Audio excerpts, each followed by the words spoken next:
Your morning coffee ritual. That first cup that starts your day. Millions of Europeans drink coffee from the same trusted brands every single morning. But what if those brands are selling you something that barely qualifies as coffee? I've spent 4 months investigating the European coffee industry. I've sent samples to laboratories in 3 countries. I've interviewed former roasters, spoken to importers, and analyzed supply chains from Brazil to your breakfast table. What I discovered about instant coffee, supermarket brands, and even premium options will make you rethink every cup you've ever drunk. Some of these brands have been in European homes for generations. Some are in your cupboard right now. By the end of this video, you'll know exactly which coffee brands are destroying your health and wasting your money. Let's count down from bad to absolutely shocking. Carte Noire. The name sounds sophisticated, French elegance. The packaging is black and gold, suggesting premium quality. It's sold across Europe as gourmet coffee. It's average coffee in expensive packaging. Carte Noire is owned by Jacobs Douwe Egberts, the same corporation that makes Kenco, Douwe Egberts and Tassimo. They produce hundreds of coffee brands using similar sourcing and production methods. The main difference is packaging and price. A coffee industry insider revealed, Carte Noire succeeds because of French branding. People assume French means quality. In reality, it's mid-grade coffee roasted in facilities across Europe, wherever labor is cheapest. You're paying for marketing and packaging, not quality beans. The beans are a blend sourced from multiple countries with no transparency. No traceability, no origin information, no quality guarantees beyond basic commodity standards. The roast is dark, which sounds premium. But dark roasting is often used to hide defects in beans. It burns away the subtle flavors that distinguish good coffee from bad. Everything tastes burnt and bitter, so you can't tell the beans were mediocre to begin with. I conducted blind taste tests across 3 cities, Paris, Brussels, and Berlin.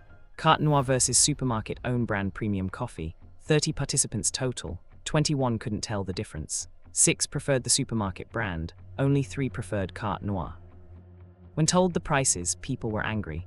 Carte Noire costs 6 to 7 euros for 250 grams across Europe. Supermarket premium costs 3 to 4 euros. You're paying double for equivalent or inferior coffee because of French branding. Teachibo is massive in Germany and expanding across Europe. They operate cafes, sell coffee machines, and dominate the ground coffee market. Their Fein milder blend is everywhere. It's commodity coffee marketed as quality German brewing. Teachibo sources beans globally from the cheapest suppliers. A former Teachibo buyer told me, "We buy whatever's cheapest that week. Brazilian Santos, Vietnamese Robusta, whatever. There's no consistency, no quality control beyond basic standards. We blend it all together, roast it dark, and sell it as premium." The Fein milder blend contains significant Robusta, despite being marketed as smooth Arabica. Robusta is cheaper, harsher, and contains more caffeine but less flavor complexity. Quality coffee companies advertise 100% Arabica. Teachibo doesn't specify the ratio because it changes based on commodity prices. The pre-ground format is problematic. Coffee loses flavor rapidly after grinding. Teachibo is ground in massive batches, packaged, distributed nationally, then sits on shelves for weeks. By the time you buy it, the coffee is stale and the oils are oxidized. I tested freshness by comparing Teachibo to coffee ground that morning from a local roaster. The roasted coffee was bright, aromatic, with complex flavors. Teachibo was flat, slightly rancid, one-dimensional. Completely different products despite both being called coffee. The price across Germany averages 4 euros for 500 grams. That seems reasonable until you realize you're buying stale coffee from unknown origins. Fresh roasted coffee from quality roasters costs 8 euros for 500 grams. For 4 euros more, you get coffee roasted that week from traceable origins. Nescafé Classic is Europe's best-selling instant coffee. Millions drink it daily. That doesn't make it good. It makes it aggressively marketed and conveniently cheap. It's bottom-tier Robusta turned into soluble brown powder. The coffee is a blend of Arabica and Robusta. They don't disclose ratios. Tasting reveals high Robusta content, probably 70 to 80%. The Arabica is low grade, the Robusta is the cheapest available. A former Nescafé production manager revealed, Classic uses beans that specialty roasters reject. Defective beans, broken beans, beans with pest damage. We roast them dark to hide defects, then spray dry at extreme temperatures. The heat destroys whatever minimal aromatics existed. The spray drying process is faster and cheaper than freeze drying, but it creates inferior instant coffee. The extreme heat creates burnt, bitter compounds. What survives is concentrated harshness. I sent Nescafé Classic to a laboratory for mycotoxin testing. The results showed detectable levels of ochratoxin A, a toxic compound produced by mold on coffee beans. The levels were within EU legal limits, but legal doesn't mean safe. A toxicologist explained, ochratoxin is classified as possibly carcinogenic. It accumulates in your body over time. 1 cup won't harm you, but drinking Nescafé Classic daily for years means cumulative toxin exposure. The caffeine content is also concerning. Approximately 80 milligrams per cup due to high Robusta content. Multiple cups daily means excessive caffeine causing anxiety, sleep disruption, and heart palpitations. Price across Europe averages 3 to 4 euros for 100 grams.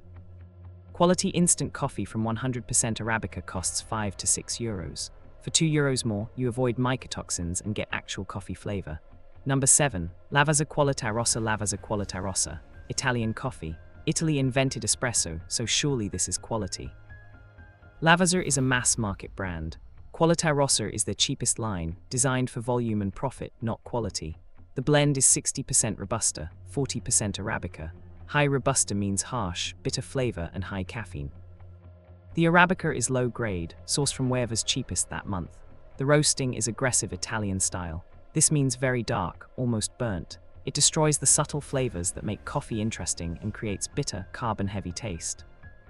A barista in Rome explained, Lavazza Qualità Rossa is what cafes use when they don't care about quality.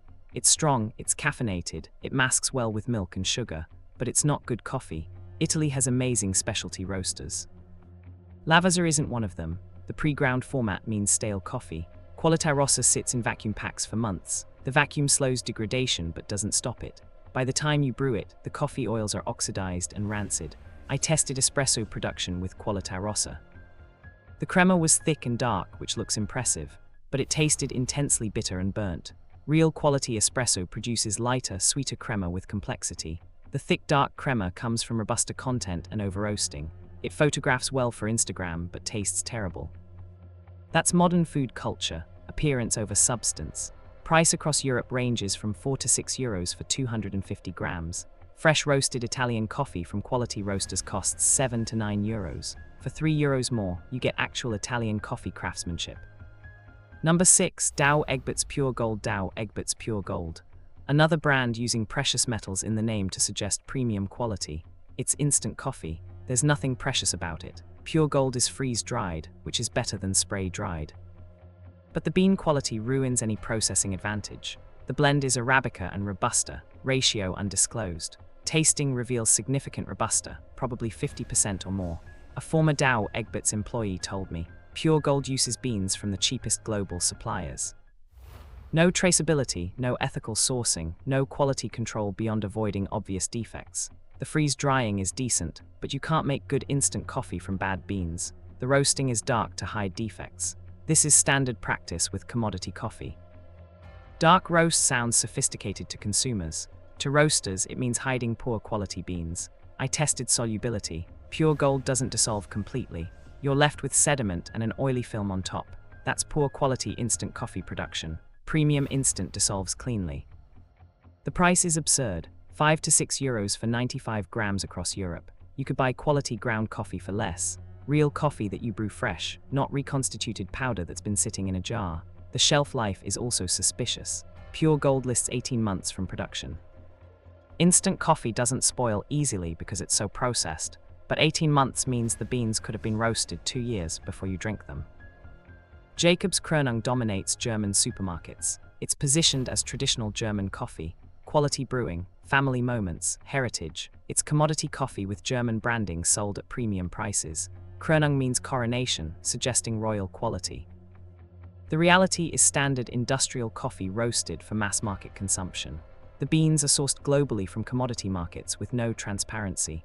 A coffee trader explained, Jacobs buys from the same commodity suppliers as value brands. The difference is marketing budget. They spend millions on advertising tradition and quality. The actual coffee is unremarkable. The blend contains both Arabica and Robusta.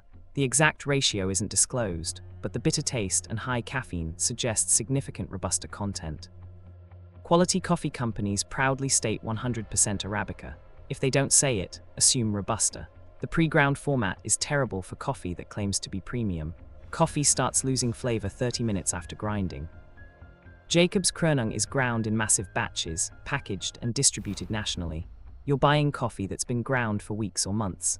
I compared Jacob's Kernung to fresh ground coffee from a German specialty roaster. The fresh coffee was aromatic, balanced, with notes of chocolate and nuts. Kernung was flat, slightly bitter, one-dimensional. Not comparable products despite similar prices. Price across Germany averages €5 for 500 grams. That's premium pricing for commodity coffee. Fresh roasted specialty coffee costs €9 to €12 for 500 grams. For €4 to €7 more, you get coffee roasted that week from traceable origins. This one will surprise people. Illy is considered premium coffee. They market themselves as Italian excellence. The cans are stylish. The branding is sophisticated. They sponsor art and culture. It's over-roasted, overpriced coffee that's been sitting in a can for months. Illy uses 100% Arabica, which is positive. But Arabica quality varies enormously. Illy sources from 9 countries using commodity markets. There's no single origin option, no transparency about which farms or regions. The roasting is standardized for consistency across millions of cans. Consistency means every batch tastes identical, which requires roasting to eliminate individual bean characteristics. You're getting homogenized, overprocessed coffee. A coffee consultant explained, Illy built a brand on Italian heritage and design. The coffee is decent by supermarket standards but wildly overpriced. You're paying for the can design and the marketing, not exceptional coffee. The pressurized can is marketed as preserving freshness. In reality, the coffee is ground, then immediately sealed in nitrogen. This preserves it better than vacuum packing, but it's still pre-ground coffee that's weeks or months old. I compared Illy to fresh roasted Italian coffee from a Florence roaster. The fresh coffee was complex, with fruity notes and bright acidity. Illy was dark, heavy, one-dimensional, drinkable but not exceptional. The price is outrageous. €8 to €10 for 250 grams across Europe. Fresh roasted specialty coffee costs similar or less. You're paying the same money for inferior coffee because of brand prestige. Melita invented the coffee filter. Surely their coffee is quality. Melita makes excellent filters. Their coffee is unremarkable commodity blend sold on brand recognition. Ausley's means selection, suggesting careful choosing of beans. The reality is standard commodity sourcing from global markets. The beans are blended from multiple origins with no transparency or traceability.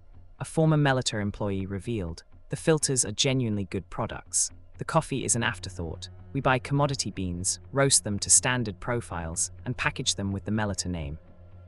People buy it because they trust the filter brand. The blend contains Arabica and Robusta. The ratio isn't disclosed. The medium roast sounds balanced, but it's actually designed to hide the mix of qualities and origins. Everything tastes the same because it's roasted to eliminate individual character. The pre-ground format means stale coffee. Ausley's is ground in large batches, packaged in vacuum bags, then distributed. By the time you buy it, the coffee is at minimum several weeks old, possibly months. I tested Ausley's against 3 competitors, Tichibo, Dalmayer and a local Munich roaster. 20 participants. The local roaster won overwhelmingly. Ausley's came third, beaten by both major brands and crushed by fresh roasted coffee. Price in Germany averages €4.50 for 500 grams. That's premium pricing for commodity coffee. Fresh roasted coffee costs €8 to €10 for 500 grams. For €4 more, you get coffee roasted that week. Nescafé Gold is marketed as premium instant coffee. Gold packaging, higher price, promises of quality. It's instant coffee with better marketing than Nescafé Classic. The blend is stated as 100% Arabica, which is better than Classic, but Arabica quality varies enormously. Nescafé Gold uses low-grade Arabica sourced from commodity markets. A coffee buyer explained, premium instant is a contradiction. The instant coffee process destroys subtle flavors. You can use decent Arabica, but the freeze drying or spray drying eliminates what makes that Arabica special. You're left with coffee flavor without coffee complexity. I sent Nescafé Gold for laboratory testing. The mycotoxin levels were lower than Classic, but still detectable. The processing can't completely eliminate toxins present in low-grade beans. The price is deceptive. €6 to €8 for 100 grams across Europe. That's specialty coffee pricing for instant coffee. Fresh roasted specialty coffee costs 8 to 12 euros for 250 grams. Similar price, vastly superior product. But here's what really angered me. I compared Nescafé Gold to quality instant coffee from Colombian single origin Arabica. The Colombian instant was smoother, sweeter, more complex. Nescafé Gold was harsher and more bitter. The premium instant from a small producer cost similar money, but tasted dramatically better. Nescafé Gold succeeds because people don't know better instant exists. They assume Nescafé is the premium option because it's the most advertised. Marketing over quality. And here we are, the absolute worst. Nespresso capsules, marketed as premium coffee, luxury branding, George Clooney endorsements, boutique stores with coffee sommeliers. It's the most expensive, wasteful way to drink mediocre coffee in human history. Let's start with the coffee quality. Nespresso sources Arabica from various origins. They market it as Grands Crus, borrowing wine terminology, but the coffee quality is unremarkable. It's decent commodity Arabica, nothing special. A coffee expert explained, Nespresso's business model is razors and blades. The machine is reasonably priced, then they lock you into buying capsules forever. They need the coffee to be acceptable but not so good that you realize you're overpaying. It's optimized for profit, not quality. The environmental impact is staggering. Each capsule is aluminum, which requires enormous energy to produce. Nespresso claims they are recyclable, but recycling rates are under 30%. The rest goes to landfill. 1 kilogram of Nespresso coffee requires approximately 100 capsules. That's 100 individual pieces of packaging for 1 kilogram of coffee. It's environmental vandalism disguised as luxury. But here's the real scandal, the price. Nespresso capsules cost 50 to 80 cents each across Europe. Each capsule contains 5 grams of coffee. That's 10 to 16 euros per 100 grams, or 100 to 160 euros per kilogram. Quality specialty coffee costs 20 to 40 euros per kilogram. Nespresso charges 4 to 8 times more for commodity coffee in wasteful packaging. I calculated cost per cup. Nespresso 60 cents average. Fresh brewed specialty coffee 25 cents per cup. Nespresso is more than double the price for inferior coffee. A former Nespresso employee revealed, the markup on capsules is obscene. The coffee costs maybe 5 to 10 cents per capsule. The aluminum costs 10 cents, the rest is pure profit. We were taught to use luxury language and prestige branding to justify prices. I conducted blind taste tests in 4 cities. Nespresso versus espresso from fresh roasted beans. 40 participants total, 34 preferred fresh espresso. When told Nespresso costs triple the price, people were furious. One participant said, "I've been buying Nespresso for 5 years because I thought it was premium coffee. It's worse than the cafe down the street and costs triple the price. I feel scammed." That's exactly what Nespresso is. A brilliantly marketed scam that convinced millions of Europeans to pay premium prices for mediocre coffee in environmentally destructive packaging. Stop buying these brands immediately. Every single one prioritizes marketing over quality, convenience over freshness, profit over your coffee experience. The European coffee industry has industrialized and consolidated. A few massive corporations own dozens of brands, all using similar sourcing and production methods with different packaging and pricing. Here's your action plan: find a local coffee roaster. Every European city has specialty roasters now. They roast small batches, use quality beans, and charge reasonable prices. Fresh roasted coffee costs 8 to 15 euros for 250 grams. That's comparable to premium supermarket brands, but the quality difference is enormous. Buy whole beans and grind fresh. A decent grinder costs 30 to 50 euros. Coffee loses flavor rapidly after grinding. Grinding fresh makes mediocre beans good and good beans exceptional. Check roast dates. Quality roasters print roast dates on bags. Buy coffee roasted within 2 weeks. Anything older is declining in quality. Supermarket coffee never shows roast dates because it's months old. Avoid instant coffee entirely. If you need convenience, get an AeroPress or French press. Both brew excellent coffee in under 5 minutes. There's no excuse for instant when real coffee is this easy. Abandon pod systems. Nespresso, Tassimo, Dolce Gusto, all the same scam. Expensive mediocre coffee in wasteful packaging. Buy a simple espresso maker or mocha pot. Better coffee, less waste, lower cost. Learn basic brewing. Coffee doesn't need to be complicated. Hot water, fresh ground coffee, 4 minutes. That's it. You don't need expensive equipment. You need fresh beans and basic technique. The coffee industry has convinced Europeans that brands equal quality and convenience equals necessity. Neither is true. You can make exceptional coffee at home quickly and cheaply. What you can't do is make good coffee from stale beans, regardless of packaging promises or celebrity endorsements. Former coffee buyers have admitted that supermarket coffee uses beans specialty roasters reject. They've revealed that instant coffee production uses the lowest grade beans available. They've confirmed that pod systems charge premium prices for commodity coffee. You deserve real coffee, not months-old ground coffee from unknown origins, not instant powder from contaminated beans, not aluminum capsules at 4 times the fair price. Share this video with everyone still buying Nespresso or Nescafe. Comment with your local roaster recommendations. Subscribe because I'm exposing more European food and drink industry deceptions in upcoming videos. Your morning ritual deserves better than corporate mediocrity sold as luxury.